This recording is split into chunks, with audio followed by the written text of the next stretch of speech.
Du coup, je commence une nouvelle vie aujourd'hui, faite de changements personnels. Donc, est-ce que mon gant est dans le bon sens? Oui, vous voyez, comme j'ai progressé. Allez, déjà, c'est très bien. continue.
Donc voilà, c'est un peu le domaine, bon, on a fait une visite un peu rapide là.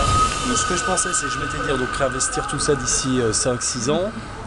Donc ce que je pensais bien, c'était donc sur toutes les pentes et réaménager, enfin chacun peut aménager des lotissements, des petites habitations, voir ce qu'on peut faire au niveau de la culture, etc. Et puis en haut, le domaine collectif, le domaine commun, de l'activité commune, de la vie commune quelque part. Donc voilà, faire investir un peu ce territoire. Pour commencer. Ensuite, de là, nous dominerons le monde. Donc, par exemple, si on fait ça, on tombe sur le pendu. Pendule, voilà. Comment le pendule déchiffre tout, en fait. Je pense que c'est un bon petit projet. L'idée est pas mal.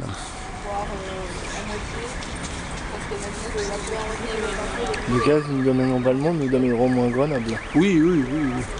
Bah après, on peut dire que Grenoble, vous voyez bien, les Grecs, quand ils ont fait leur mythologie, ils parlaient du monde, le monde c'était le monde grec, c'était pas le monde, ils n'avaient aucune idée de la totalité du monde. De même, lorsque les Juifs écrivirent au sujet de la domination mondiale du peuple élu d'Israël, ils ne pouvaient envisager, bien entendu, la domination planétaire en tant que telle. Ils n'avaient qu'une idée géographique localisée de ce qu'on appelle le monde, et c'était bien entendu le monde juif.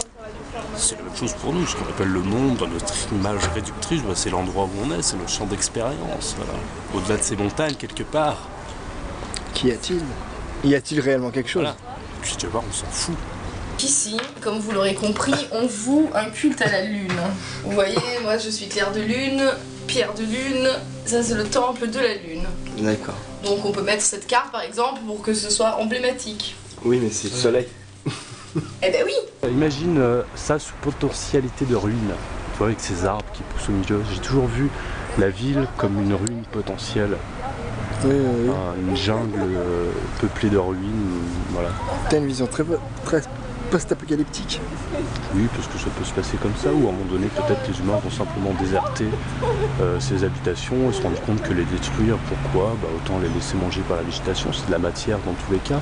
Oui, autant laisser la nature reprendre ses droits. Voilà, faire ses guérisons, etc. Nous, on peut aider simplement, mais peut-être laisser ces...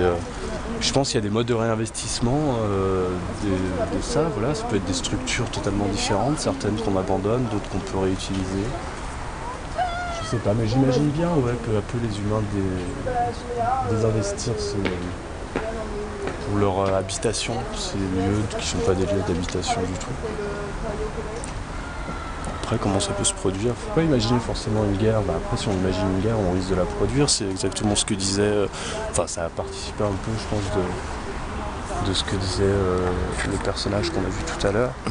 Ou encore ce que dirait Jean-Pierre Garnier-Mallet quand il parle des pensées. Et, bah, si on est 7 milliards à penser à la guerre. anticiper voilà, un futur apocalyptique de guerre, de combat, de meurtre, de sang, de peur, et ben on risque de se créer Ouais, réellement c'est ce ce qui genre nous de... est vendu par le système, aussi bien c'est pour avec ça que ça fonctionne bien. les médias, aussi bien par Hollywood, le cinéma, tout Voilà. ça. Ils nous vendent, Donc du coup ça alimente bien tout ça, et puis du coup ils arrivent même, parce qu'ils sont assez malins, ils arrivent même à en faire une vertu, hein, une espèce de vertu guerrière, des mecs qui sont prêts à aller s'empaler d'un côté comme de l'autre.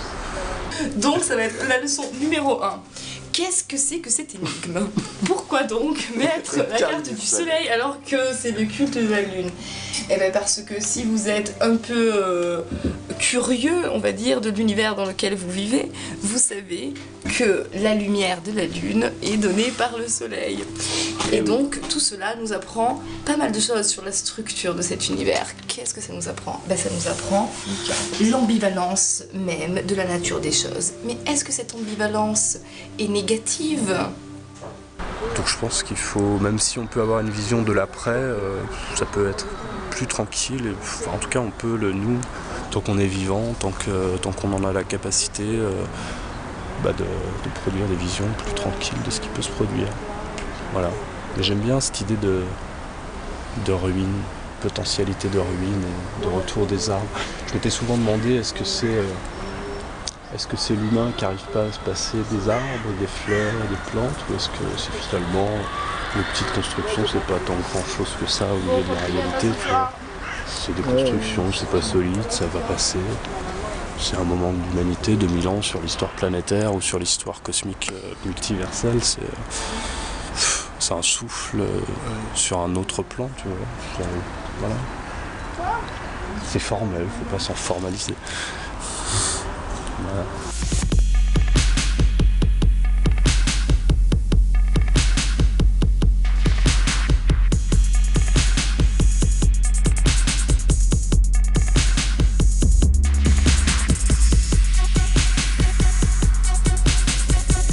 En fait, si vous avez quelques doutes par rapport au pendule, vous avez qu'à en prendre un. Vous avez qu'à en prendre un, investir dans un pendule si vous n'y croyez pas,